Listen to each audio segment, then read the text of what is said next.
Revenons à notre sujet du jour, sujet très pratique, très pragmatique, mais je pense qui intéresse les équipes au quotidien, que sont donc les interactions médicamenteuses, principalement avec la méthadone, mais j'aurai bien entendu l'occasion de parler aussi de la buprenorphine. Non, ce n'est pas celui-là. Voilà.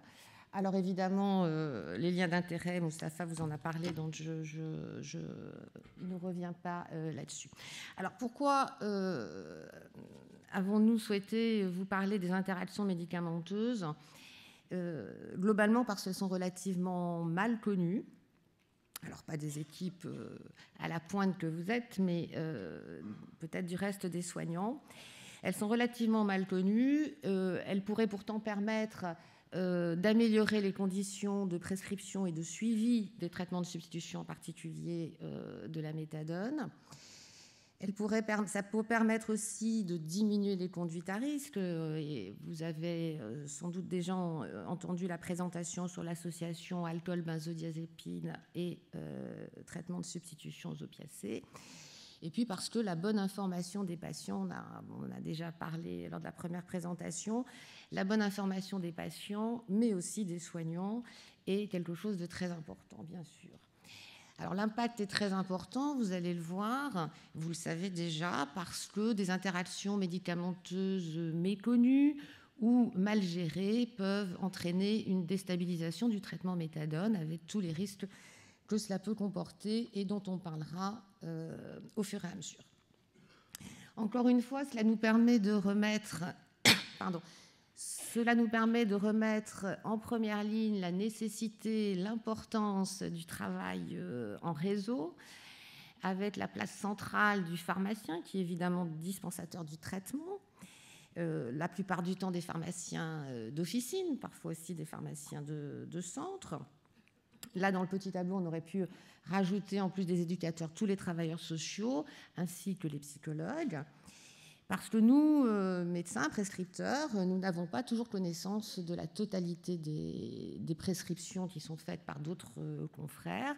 Et les pharmaciens peuvent, eux, avoir un petit peu plus de renseignements, notamment par l'intermédiaire de la carte vitale, dont on sait qu'elle n'est pas toujours correctement utilisée et parfois de façon tout à fait consciente.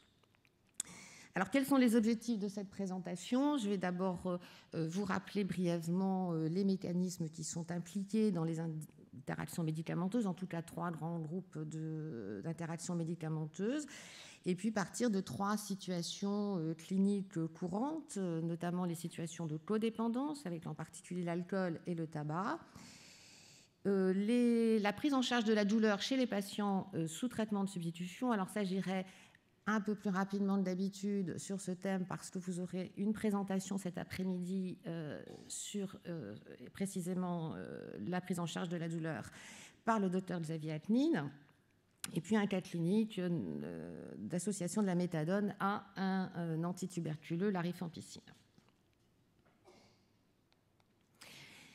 Alors, quelles sont les différentes catégories d'interactions médicamenteuses que nous allons envisager aujourd'hui ? En pratique, vous allez voir, il y a très peu de médicaments qui sont formellement contre-indiqués avec la méthadone, mais en revanche, il y en a un grand nombre qui nécessitent des précautions d'emploi. Il y a 2 contre-indications absolues, qui sont la coprescription d'antagonistes opiacés ou d'agonistes antagonistes. Bien entendu, je vous rappelle que la méthadone est un agoniste opiacé fort. Et puis des contre-indications qui n'ont rien à voir avec ce mécanisme, qui sont l'association au sultopride, qui est le barnéthyl, antipsychotique, et à 2 antidépresseurs, le citalopram et l'escitalopram, donc séropram, séroplex. Alors, pourquoi ces 2 ISRS et pas les autres ISRS ? Je ne peux pas répondre à cette question, puisque simplement le fait que des études de mortalité, notamment en dehors de la France, ont montré une augmentation du risque de la mortalité par troubles cardiaques avec ces 2 antidépresseurs-là, alors que ce n'a pas été le cas, ça n'a pas été démontré avec d'autres antidépresseurs de la même famille. Donc ça, c'était pour les contre-indications formelles. En ce qui concerne les précautions d'emploi, l'association avec un inhibiteur inducteur enzymatique, on y reviendra. L'association avec une ou d'autres molécules dépresseurs respiratoires et l'association avec des médicaments susceptibles d'allonger l'espace QT et donc susceptibles d'être facteurs de risque, on verra aussi dans quelles conditions, de torsades de pointe qui peuvent être évidemment mortelles. Alors, la première catégorie que l'on va envisager aujourd'hui, c'est l'interaction par opposition donc des effets agonistes et antagonistes des opiacés. Donc, dans l'association méthadone-antagoniste-opiacé, il y a deux situations possibles théoriques. Nous avons un patient qui a des troubles liés à l'usage de l'alcool et qui est traité par l'analoxone ou l'analtrexone, le Revia, ou par le nalméphène, plus récemment, le Celincro. Et puis, c'est un patient qui présente également une pharmacodépendance majeure aux opiacés et chez qui, donc, nous souhaitons mettre en place un traitement par la méthadone. Alors, que se passe-t-il ? Les schémas que je vais vous montrer sont un peu simplistes sur le plan pharmacologique, mais ils ont le mérite d'être clairs. Nous avons donc notre antagoniste opiacé préalable, naltrexone, nalméphène, qui est sur le récepteur opiacé, sur le récepteur mu. C'est le petit losange bleu sur le récepteur vert. Et nous, on va essayer de rajouter de la méthadone. Que se passe-t-il ? La liaison pharmacologique entre l'antagoniste et le récepteur opiacé étant une liaison forte, la méthadone ne peut déloger l'antagoniste opiacé. Donc, la substitution opiacée va être inefficace. Deuxième cas, c'est la situation inverse. Nous avons un patient traité par la méthadone déjà, ou la buprenorphine, c'est la même chose, qui présente des troubles liés à l'usage de l'alcool. Alors nous, on peut le suivre, par exemple. Imaginons qu'on le suive dans un de nos centres. Il a des troubles liés à l'usage de l'alcool dont il ne nous parle pas. Il va voir son médecin généraliste, il en parle, mais le médecin généraliste ne sait pas qu'il est sous méthadone ou ne connaît pas encore les interactions médicamenteuses. Et il va lui prescrire donc du Revia ou du Celincro. Là, nous avons notre récepteur mu qui est occupé par la molécule de méthadone. On va rajouter l'antagoniste. Je vous ai dit que la liaison pharmacologique était relativement faible, en tout cas plus faible qu'avec l'antagoniste. Et donc là, l'antagoniste va déplacer la molécule de méthadone et va prendre la place sur le récepteur. Conclusion clinique, évidemment, nous avons un syndrome de sevrage qui apparaît et qui va être compliqué à prendre en charge tant que les récepteurs opiacés sont occupés par l'antagoniste. Ça peut parfois avoir du bon, cette histoire, parce que c'est quand même le but recherché lorsque l'on utilise le Narcan dans le traitement des overdoses aux opiacés. Le Narcan étant un antagoniste opiacé, bien sûr, et le fait qu'il puisse déloger l'agoniste fort est évidemment un effet recherché dans la prise en charge, dans le traitement symptomatique de l'overdose aux opiacés. Donc, vous l'avez compris, évidemment, en cas de codépendance, troubles liés à l'usage d'alcool chez les patients sous méthadone, la prescription d'antagonistes opiacés est formellement contre-indiquée. Alors, antagoniste opiacé, donc Revia, Celincro, reste d'autres molécules. Je ne parlerai aujourd'hui que des molécules qui ont l'AMM dans les troubles liés à l'usage de l'alcool, enfin l'AMM ou une RTU, baclofen et Aotal, qui, eux, ne sont pas contre-indiqués. Alors, je m'attarderai peut-être un petit peu plus sur le baclofen. Le professeur Jory va vous en parler en fin de matinée, je crois. Je vais donc pas empiéter sur son sujet, mais je vais vous en parler sous l'angle donc des interactions médicamenteuses, en tout cas de la codépendance ou de la co-occurrence des troubles liés à l'usage d'alcool et liés à l'usage d'opiacés. Donc entre le baclofen et la méthadone, il n'y a pas d'interaction d'ordre pharmacodynamique ou d'ordre pharmacocinétique. il y a un risque de dépression respiratoire avec de fortes doses de baclofène qui peut s'ajouter avec le risque de dépression respiratoire aux opiacés, bien entendu, et dont il faut tout de même tenir compte. L'association avec le baclofène n'est pas une contre-indication, je le répète.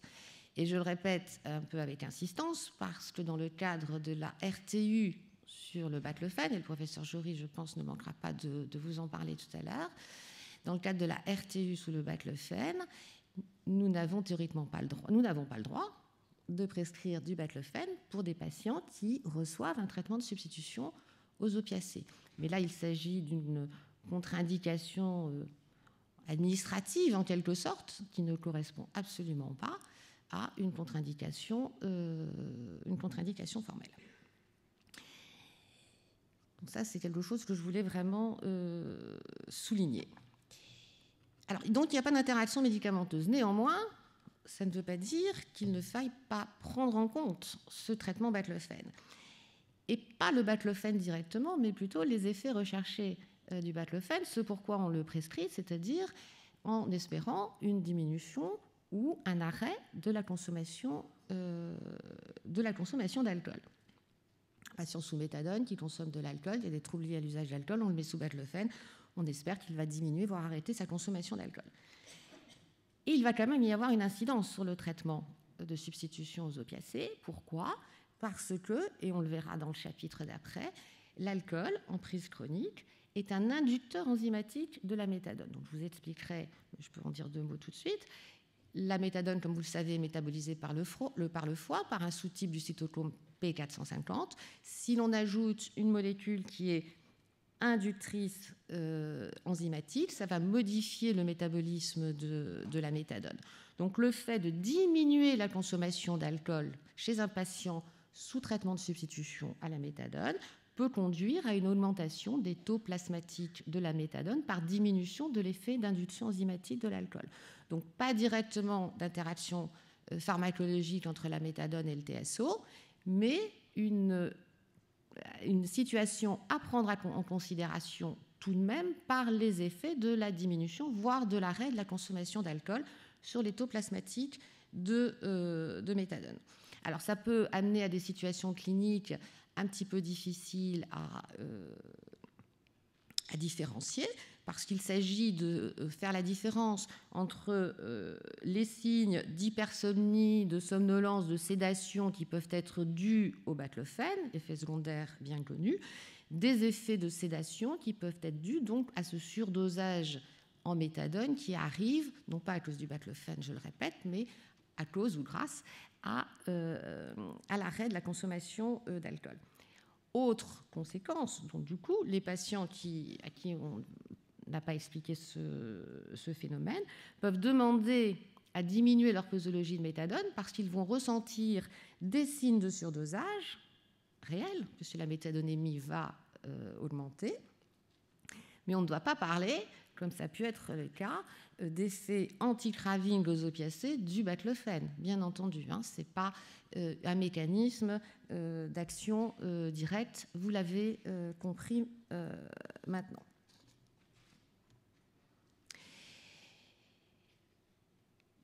Alors, autre codépendance fréquente, c'est méthadone et tabac. La question a été posée de savoir si les patchs nicotiniques étaient des inhibiteurs enzymatiques.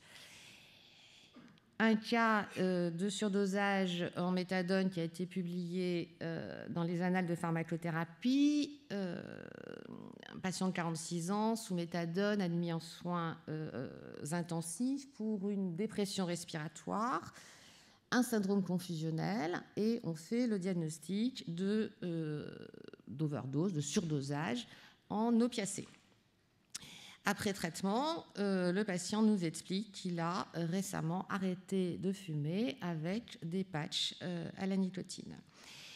En fait, ce n'est pas la nicotine qui est inhibiteur enzymatique et qui agit directement sur le métabolisme de la méthadone, ce sont les goudrons contenus dans la cigarette. qui ont entraîné donc une augmentation. Enfin, l'arrêt de cette consommation de goudron a entraîné une augmentation des taux sanguins de méthadone et donc des signes cliniques de surdosage.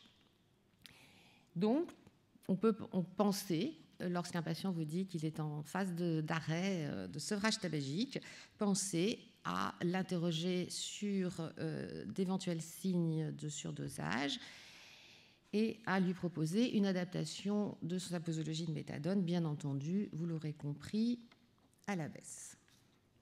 Donc ça, les codépendances, les troubles co-occurrents liés à l'usage d'alcool, liés à l'usage du tabac, sont évidemment extrêmement fréquents chez nos patients, donc ils méritent toute notre attention. Ils méritent, lors du début de la prise en charge ou de la prise en soin de notre patient, notre usager, de poser la question de sa consommation d'alcool, consommation antérieure à la mise en route du traitement de substitution, soit de façon très libre, soit par l'utilisation de questionnaires genre l'audit ou l'audit C, et de continuer cette évaluation tout au long de sa prise en charge, car comme on a pu l'aborder tout à l'heure et à plusieurs reprises, déjà dans les colloques du flyer, une posologie inadaptée, suboptimale, voire un peu déficiente en méthadone, parce que le patient ne veut pas trop augmenter sa posologie et préfère rester dans des posologies relativement basses, peut conduire à une augmentation de sa consommation d'alcool tout au long du suivi, avec, là encore, tous les risques d'induction enzymatique dont je vous parlais et qui peuvent encore conduire à une augmentation de la méthadone. Donc déséquilibrer le traitement, ou en tout cas le rendre assez difficile à équilibrer. Donc c'est très important de s'intéresser tout au long du suivi de notre usager à cette question de sa consommation d'alcool. La deuxième catégorie d'interactions médicamenteuses que l'on va envisager aujourd'hui, dont on a déjà un tout petit peu parlé, c'est l'induction et l'inhibition enzymatique. Donc, pardon pour la faute de frappe. La méthadone est métabolisée par le foie, vous le savez. Elle est dégradée par le cytochrome P450 et particulièrement un sous-type de ce cytochrome, mais peu importe.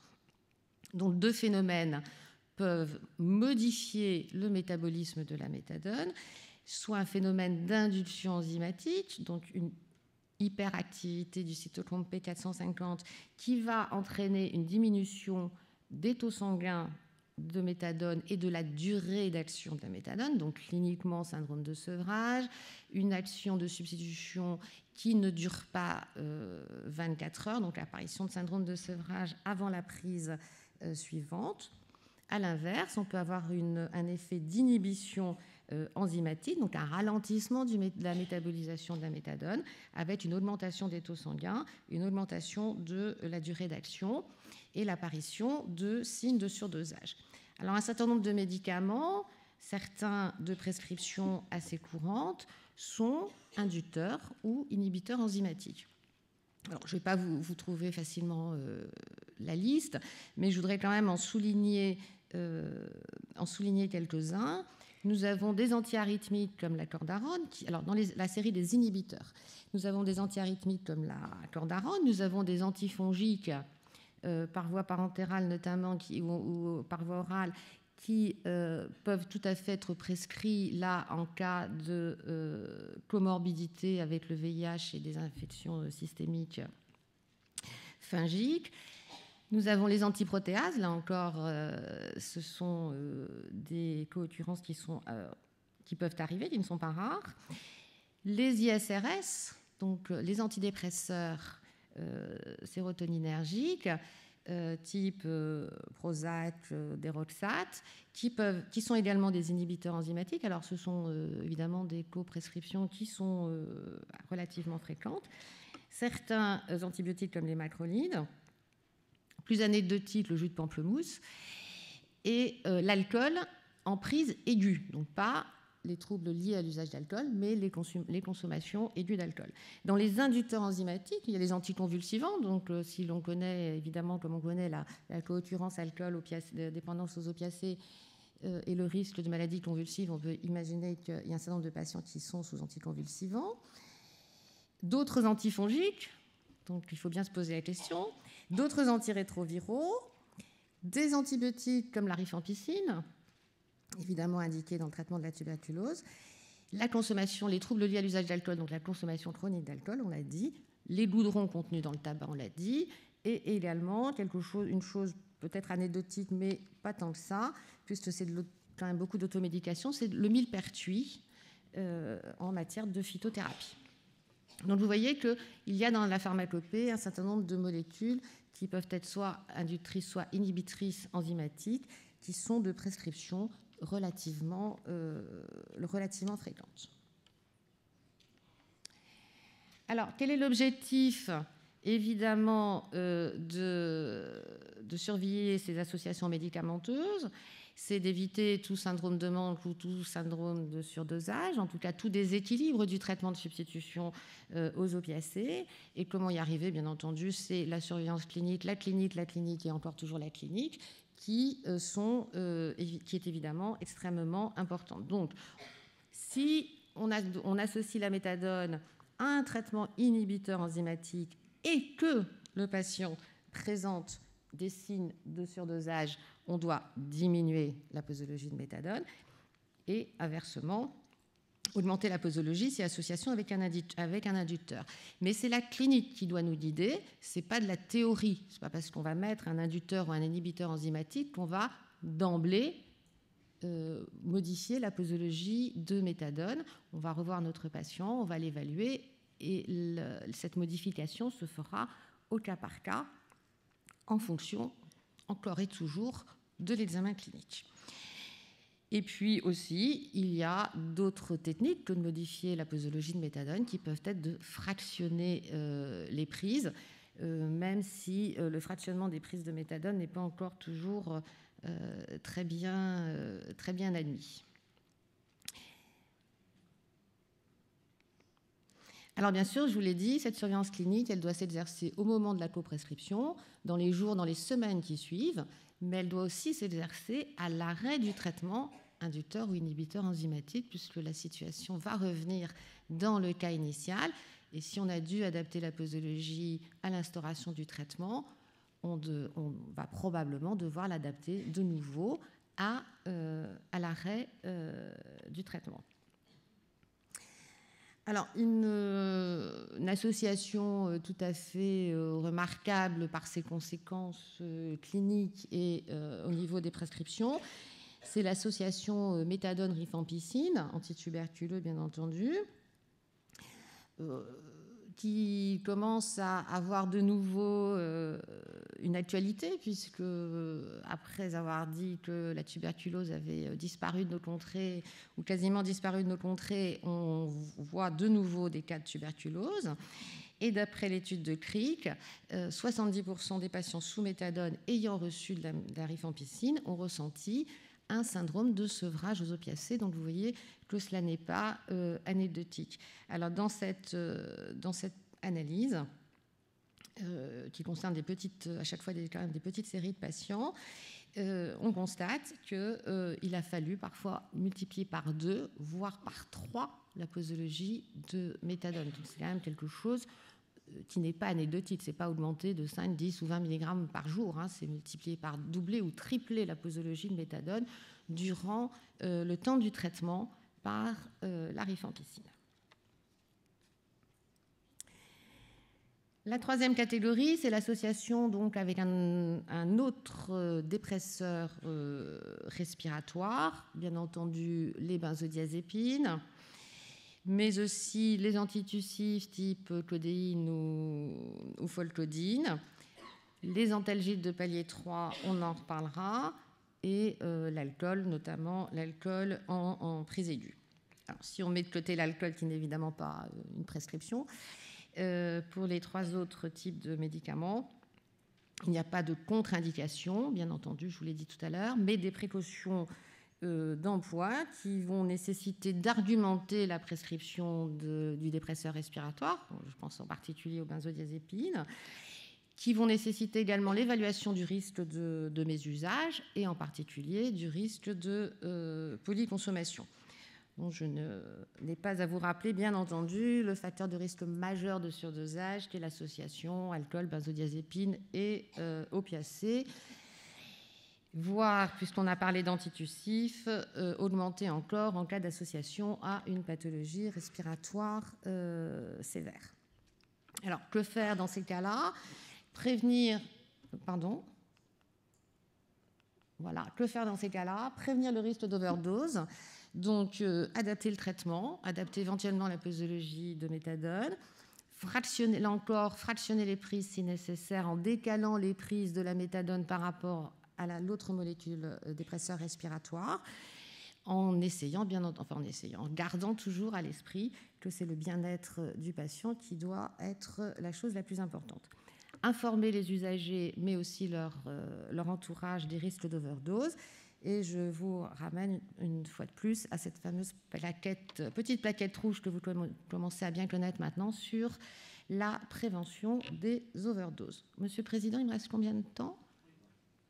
On y va ? Donc, la fin de la présentation, c'était la prise en charge de la douleur chez les patients dépendants aux opiacés. Je vais passer au-dessus de cette partie de la présentation sans aucun remords, puisque donc vous allez avoir la présentation de Xavier Aknin cet après-midi sur exactement ce même thème. Et donc, il ne manquera pas de vous dire tout ce que j'avais l'intention de vous dire.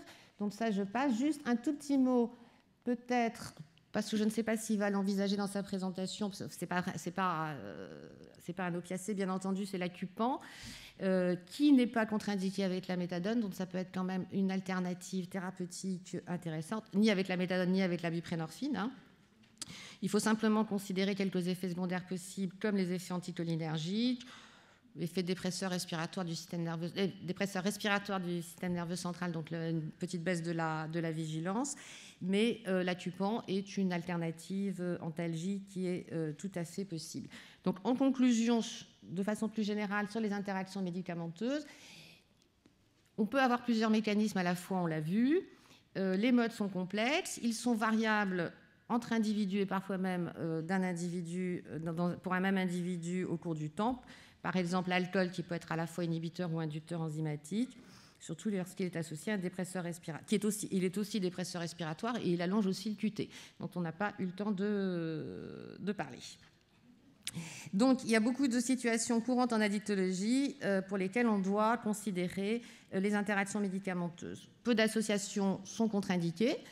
Je vous l'ai dit, et évidemment, je souligne encore une fois de plus, mais nous sommes tous là pour le prouver, la nécessité et l'importance du travail en réseau et la nécessité de s'appuyer avant tout sur l'examen clinique du patient et non pas sur des effets théoriques tels que j'ai pu vous en parler aujourd'hui. Je vous remercie de votre attention.